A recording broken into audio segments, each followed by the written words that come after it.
Welcome to our second recruitment event here in the Department of Entomology. My name is Brian McCornack, Professor and Department Head here, and I am in the presence of greatness. These are members from our hive. Really excited to talk about entomology and maybe helping you find your way here in the Little Apple at Kansas State University. So what I want to do is, of course, start off by doing some brief introductions. So Dr. Olds, Cassandra, you want to maybe name and favorite insect and why?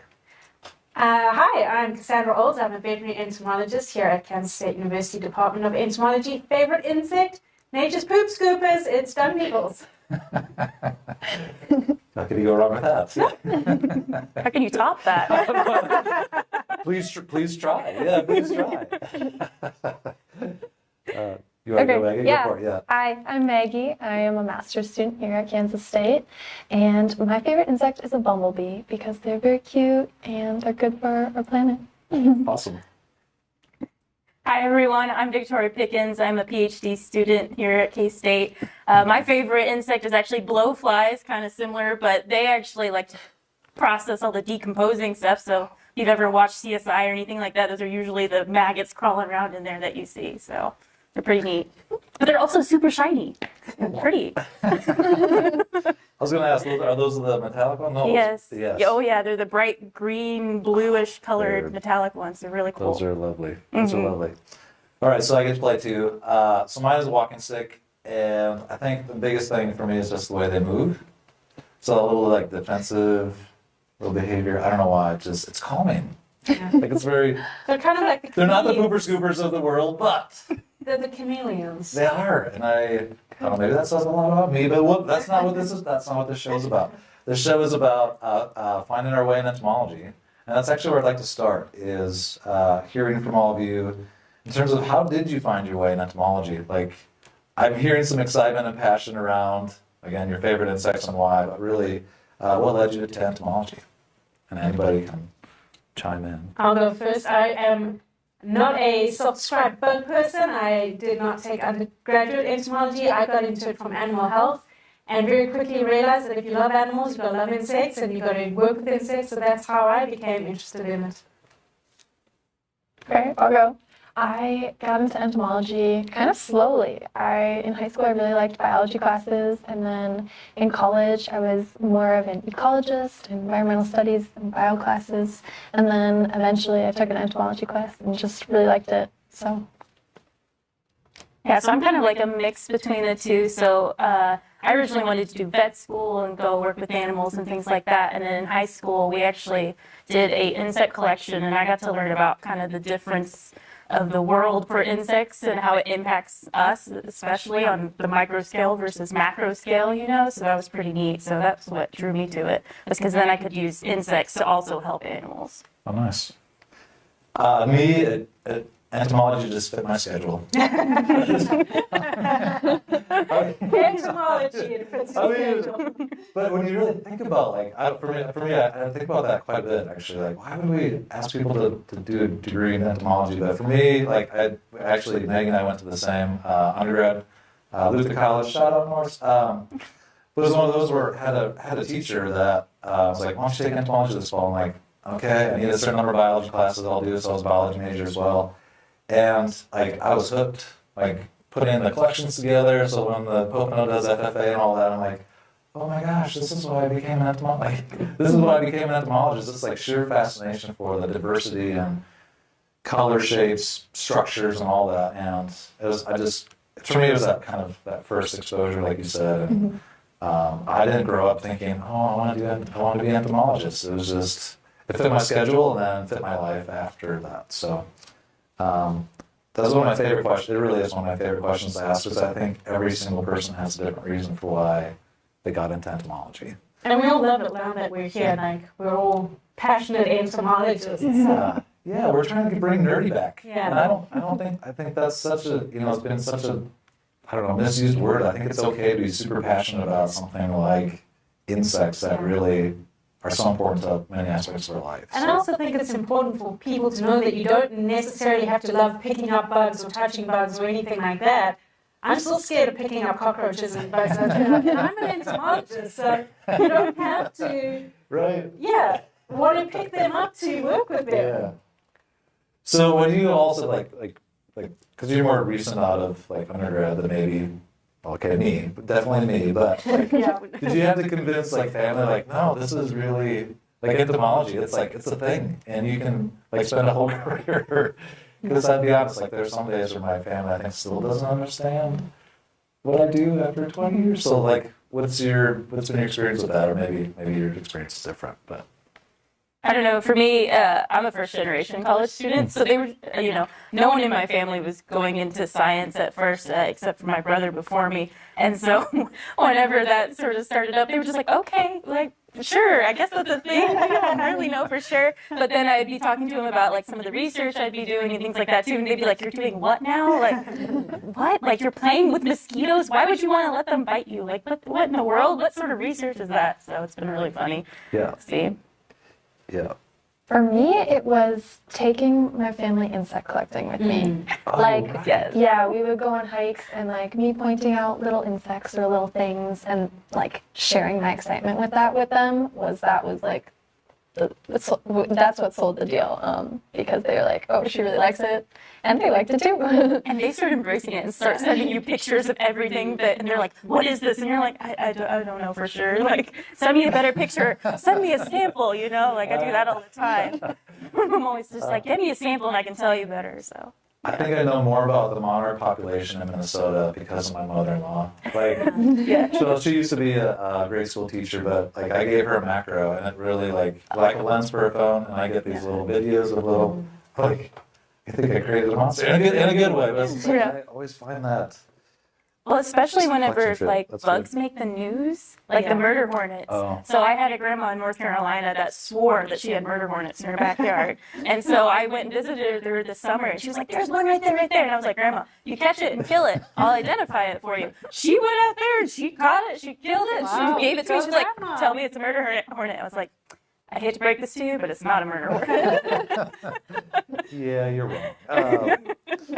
Okay, so I think it's very clear, if you haven't seen this already, and the people that are presenting their comments about bugs that we're very passionate about it. I do want to switch gears just a little bit to talk about like why bring that passion to K-State. Like what parts of that were you inspired by? I guess we have some neighbor dogs that want to join the conversation, but I do want to give you some stats. Because I'm a department head, I like to brag a little bit. The first brags are going to be about really K-State and why I'm still here. K-State was ranked #1 in quality of life for students, affordability and completion in a 4-year degree, so highest retention rate for students, highest graduation rate for students, and we are the only BS entomology in the state of Kansas. There's only 15 other entomology degree programs in the country, but we really feel like we've got something special here in terms of let's hear from all of you. Like, why K-State? Why Manhattan? Like, what are some of those things that really brought you here to the Little Apple? Don't rush all at the same time, because when you all say something, then there's this like weird like reverb effect where it becomes completely silent and nobody can hear you. So just I'll start. For me, I didn't come here as a student. For me, it was a position, but I visited K-State before the position that I'm in was advertised, and there was just something like, it was almost like love at first sight. And it sounds super cheesy, but I remember coming and thinking, well, firstly, purple's my favorite color, so, Same. And I was just like, this place is amazing, the people are amazing, the people were just so friendly and welcoming, and I just knew from that first visit that this was the place that I needed to be, and then 3 years later, I came to interview, and I basically wasn't gonna not get the job. I think I was like, you will give me the job. You will give me this job. I'm gonna keep applying to every job that comes open, so you might as well give me this one that I'm actually suited to. I just knew this is where I needed to be, and I've loved every minute of it. Glad she's here. Okay. So, sometimes you just have to wait for that. I mean, for me, I feel like this second opportunity was really the best fit for you and your skills and all that. But we can maybe get into that part a little bit later. So what about you two? Where are you at? I'll go. It was my advisor. She is amazing, and I just really like the project she was doing too. It fit with my values, and it was a really exciting project. And also she's amazing and inspiring and was doing just really cool work. So Now, Victoria has to say the same thing about how inspiring her advisor is because I'm her advisor. So no pressure, Victoria. Yeah. And now we'll take a commercial break so that we can really see how it is. I might not be graduating. I'm just kidding.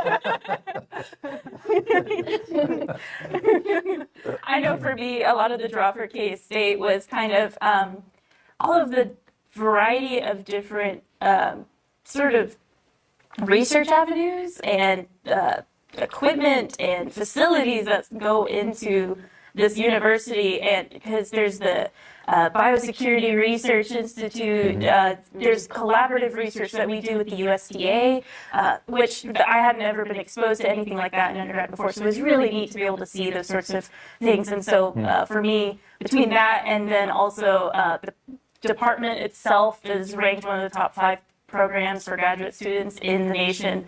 Also, too, just the research that I was going to get to do was right up my avenue because I loved flies, loved cattle, and both were there, and I was like, yes! And so and it was a collaborative project with the USDA, so that was really neat. That's awesome.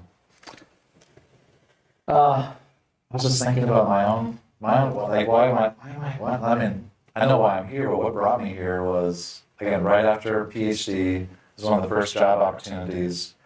And like trying to convince my significant other that we're moving to like, hey, what about Kansas? Like, what about it? I mean, but now after 14 years, it's like there's actually a lot about it. But to me, it was that first drive from because we couldn't fly into the airport. We didn't back in my day, we couldn't do that. So we drove from Kansas City to here, and I was just like, oh my goodness, this is home. This is home. And then you get to the Flint, like I'm getting goosebumps thinking about it. Then you get into the Flint Hills and like coming over. Like into town, and like, why am I still here? It's the Conza Prairie, it's the connection to the people, it's just the resources that really nobody else has, and it's like smack dab in the middle of the entire continent, which can freak some people out. But for me, it's just like those parts felt very much like home, and still does. Manhattan feels like home. I mean, for me, who comes from a completely different continent, I remember the first time I landed in Manhattan and I was like, this is home. And it still to me feels home. This is home. Yeah. Yeah. Don't tell my parents that. just don't share the link. Okay, so yeah, those are great song bites. Okay, what about favorite place? This wasn't on my list, but I'm asking for a friend. Okay, your friend is me, hopefully. Favorite places to eat in town. What are your? Oh gosh. I know this one. Varsity Donut. Oh yeah. Oh yeah. The cutest donut shop. It is the cutest donut shop, yes. And that's must stop for sure. Taco Lucha. Oh yeah. Oh Tuesday, yeah. Taco Tuesday. Yeah. Taco Have you had peanut butter tacos? No, I don't even like tacos, but I love them. I'm probably going to get crucified. I'm not a fan of tacos. Also the raspberry bean cheese But dip. yeah. We try to make that at home. It's just Doesn't work. No, it's not the Doesn't same. work. I try to make big rolled salad at home. Doesn't work. a lot of people come back for that. Okay, so that's all really awesome. I think we want to come back to like that whole be in the future, and yes, it's a very cute way of kind of introducing this topic of kind of finding your own way with entomology. If you missed the first session, the first recruitment session, there's actually a link below if you want to check that out. It's really a blast of it's a blast, we had fun. But there's so many different things that happen within entomology, from people, projects, programs. Pocono is a really big thing. I don't know if we'll get to talk about that part, but as far as student involvement, having a club, making connections with students, make sure you, I'm new at this, so in the description below, there's a link down there. Here, to we'll our all do it first- at the same Yeah, time, so this no is matter what, down- it's going to there's cover down- it. Yeah, there's down there. And also, feel free to hit that QR code. You can contact us at Insects and UNKSU. Just make sure that you, reach out. Don't be shy. And so this kind of being in the future, what does that really look like for, we heard what it looks like for all of you, but maybe let's help others that aren't here kind of find maybe their own way through navigating, what does an undergrad career look like? What could I do with entomology? And one of the things that, one of my favorite questions I ask people is, what question or problem are you trying to solve? You can think in terms of this, just for the own things that you're working on, but really, I know all of you have worked with undergrads in the lab. What are some of the things, what are some of the problems or questions that they're trying to solve? what are they passionate about, and maybe how they can maybe see themselves here. I'd say every undergrad that's come through my lab has been passionate about animal health, and most of them are pre-vet or animal sciences. And it's hard to get into vet school, and sometimes I wanted to get into vet school. I was, we only have one vet school in South Africa. Vet school isn't necessarily for everyone. There's other avenues where you can explore your passion for animal health and helping animals that doesn't necessarily involve vet school and things like that. So I think for a lot of students who have come through my lab, just opening their eyes to the fact that they can still do animal health, they can still make a difference, and in a really impactful way. It's such a big part of animal health. A lot of people in Kansas are livestock producers, and so it's not only helping animals, it's helping your families, it's helping your communities. So I think that just understanding how far you can go with an entomology degree, and from K-State, where we expose you to all these things that you don't get to be exposed to at most places, I think. Right. We're special. We are. Maybe staying on that animal health angle a little bit, Victoria. What about you? For me, Yeah. so I work both at USDA and here, and so I've seen a variety of different undergrads come into these labs, and what's been interesting to see is some of them, might start off with an interest in animal health, or they're not even sure what they want to do yet, and they just saw an opening to be able to do. So we have like the undergrad research experience program, so that's a great way that they can kind of find out if entomology might be their interest. And so we've had students come in that might have a background in engineering, and they're just trying to figure out what they're wanting to do, and they hear about this thing. And so they try it out, and they find out that they can do all sorts of cool things with that. We actually usually need their skill sets, because most of us can't, design traps or fly a drone very easily. Or, if you're into programming as well, like coding, you could go into avenues with genetics and bioinformatics, and those are skill sets that a lot of people are looking for nowadays too. I mean, you do great, awesome stuff. Yeah. Like making the drones and things like that. Check out the next one. No, it's just one of those where, to me, technology is never going to be the solution. It's part of it, right? But it's really like, how do you connect with the people? And this is what I wanted to learn a little bit more from what I've heard so far. Is like, I want to come back to it as like tools. Like, what are you really helping farmers or ranchers do? And then we talk about drones. That's been a hot topic for maybe 5, 6, 7 years. But we're still at this interface of, it's a great technology, but it's not really being adopted. Yeah. And a lot of that is like, we have to have really good relationships with our stakeholder to have a conversation about, why isn't that working? Yeah. And so part of that is like, okay, we have this great tech, we can take images and video, and we can use it for promotional and maybe educational things, but It's not adaptable for them. Yeah. You can have, it's almost like the Iron Man complex, where you can have all this fancy stuff, but can the average man have it too? Right. What is the feasibility of that for most people? And sometimes that just can't work out. That's right. So what I love about at least the stuff we're working on digital ag is there's some really simple things that we're not even doing with the tech. So a lot of the problems that we're trying to solve is not like, everybody wants that boop, easy button. It's all like, it's just did all the things for me. It's like, well, to get there, you have to maybe just take some pictures here and help you understand what's happening, crop condition. That maybe took you 5 minutes. So you kind of think of, in this case, a drone as like a UTV, right? A all-terrain vehicle that just like does lots of different kinds of things. But that's going to be like a step closer to the solution that would be like literally push a button, it goes out the corner of the field and flies around and does its thing and lands, and then gives you all the data and tells you, oh, you have a problem over in this part of the field. Like, that's what people are wanting, but to get there, actually we actually employ a lot of undergrads to help us figure those things out.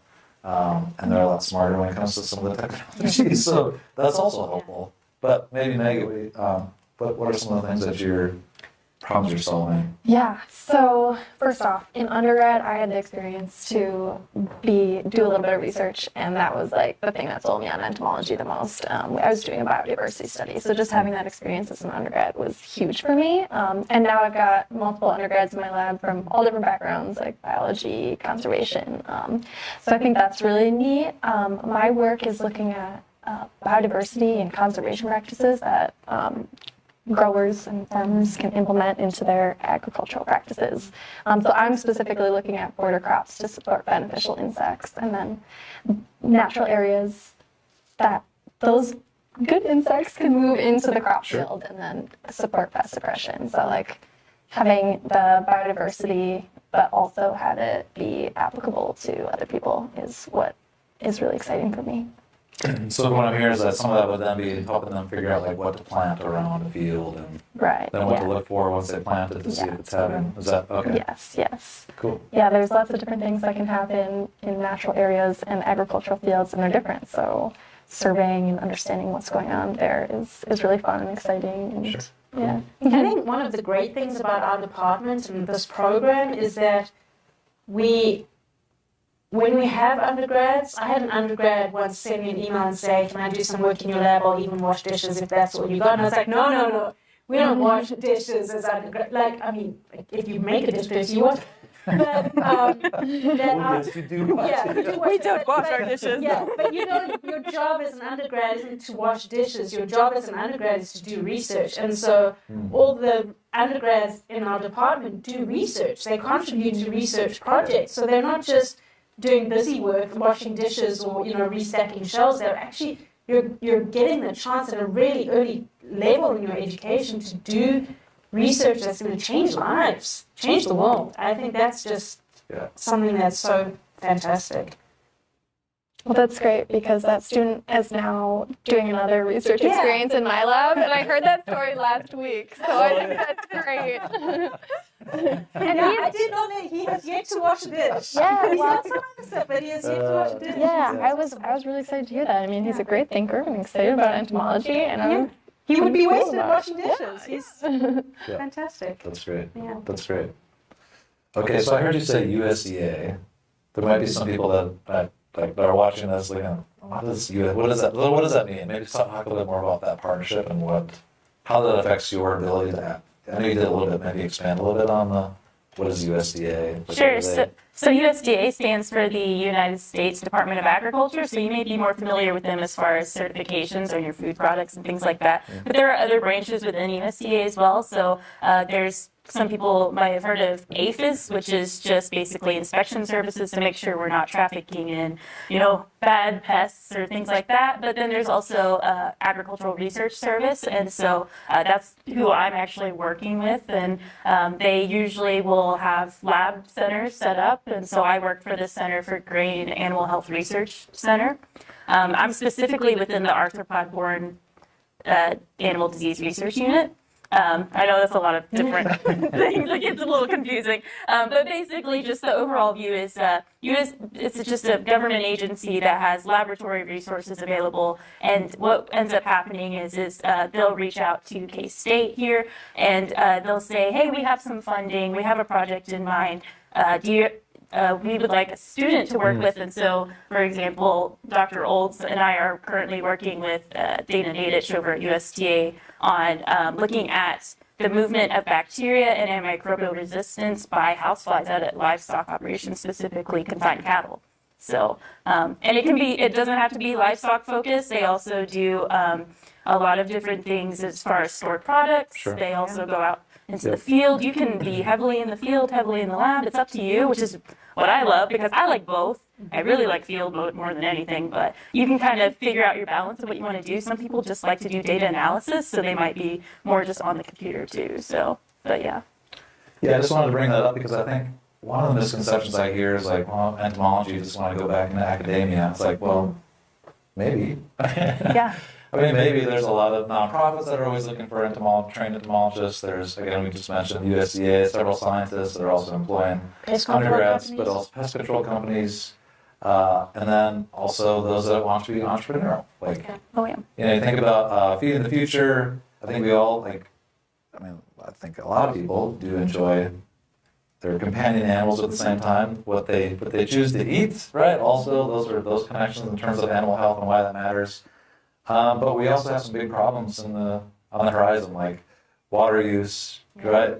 Fluctuating temperatures and climate change and all these disasters that we're going to have to try to figure out. And we need to be able to train students to kind of solve these very complex interdisciplinary types of programs where yeah, you're an entomologist, but you're also going to work with, right, somebody in animal science, somebody over in computer science, and maybe education, because there's not an educational component to what you're doing. And I think what I really like about the program that we've put together for the last couple of years, and we're still making some tweaks to this, is that it is really designed around like students first. And that's okay if you don't know exactly what you want to do when you come to K-State. And that's really what we see as our job, is to make sure that we do find you a home. Whether it's in the lab doing something, but it's in the class, maybe learning some new things that you're at least interested in, having some flexibility within your program to really carve out something that means a lot to you. So I think what you heard a lot at the beginning was there's a lot of passion, excitement, and voices. And that doesn't happen simply because somebody said, well, now you gotta go do that. Right, now you just gotta go do that. It's like, well, that's, okay, maybe as a department, sometimes you have to do that. But again, what I love most about my job is hearing about like what really drives people, and like, can they find ways to make themselves successful in a place like this? And this is why, honestly, I'm still here, is because the people here, and this department in particular, but K-State is great too. But this department in particular is really great about seeing the value in other people, providing them opportunities to kind of grow that skill set so they can find something that is truly like meaningful to them, where they feel like they can have some type of contribution. And I feel like the program that Dr. Jeremy Marshall, who's somewhere over back there. Behind the bright light. Behind the bright light. Oh, I thought that was Dr. Marshall. He is the bright light of the Dr. Marshall. department. Just tone it down a little bit, would you? Reminding us. But really, it's about like people that have that kind of passion towards like making sure students are successful, which is another reason why I'm just excited about seeing where this goes. Is that you're all willing to come out here on a Tuesday night at 7:30 to kind of talk about things you're passionate about. But I think what you'll learn is that this is not just limited to the 4 people here, is that we have an entire department that is really excited about you taking a chance on us, and realizing that there's a lot of great resources here that will help you be successful. The most important resource is people. And we're excited to help you make those kinds of connections. And I'm going to leave it with any final words from all of you. Like, we have like 3 minutes. So if you think about, if you could tell yourself one thing as an undergrad, if you could go back in time, what's one word of advice you'd give yourself? Oh gosh, start with it. I didn't prep them ahead of time. We're a little because I bit wanted to see them. This is Yours about is thinking. This is brilliant, about like Emma. critically thinking about this. Yeah. I'd say yes. Take a chance. Take a chance. Um, Yeah, it's good. Go for it.